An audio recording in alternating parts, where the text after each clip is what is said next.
नमस्कार, नांदेड उद्देश लाईव्ह मध्ये आपले स्वागत आहे. जाणून घेऊया आजच्या विशेष घडामोडी. उद्देश चव्हाण गोरसेना राष्ट्रीय अध्यक्ष.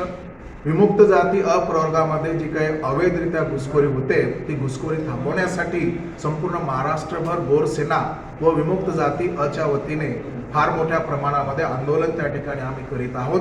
त्याचाच एक भाग म्हणून येत्या 8 जानेवारीला सारखणी तालुका किनवट जिल्हा नांदेड येथे 8 ते 10 हजार लोकांच्या उपस्थितीमध्ये आंदोलन आम्ही करत आहोत आणि या आंदोलनामध्ये हजारोच्या संख्येने लोकांनी उपस्थित व्हावं यासाठी मी आपल्या माध्यमातून आवाहन करतो आणि आपण देखील त्या ठिकाणी आम्हाला सहकार्य करावं असं आवाहन आम्ही या ठिकाणी करीत आहोत. राठोड गोरबंजारा समाजाचेच नव्हे तर ओबीसी आणि भटके विमुक्तांचे फार मोठे नेते आहेत.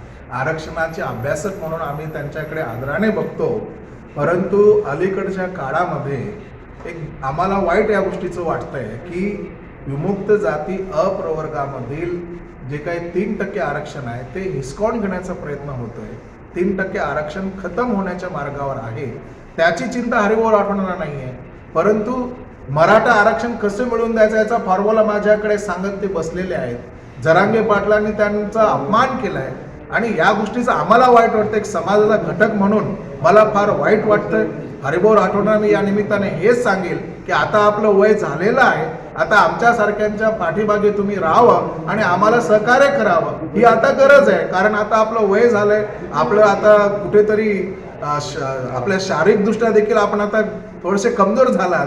आम्हाला सहकार्य करावे अशी विनंती आपल्या माध्यमातून हरिभाऊ राठोड यांना मी करतो आणि आपल्या समाजाच्या आरक्षणाकडे देखील लक्ष द्यावे अशा प्रकारची विनंती देखील आपल्या माध्यमातून त्यांना मी करतो. धन्यवाद.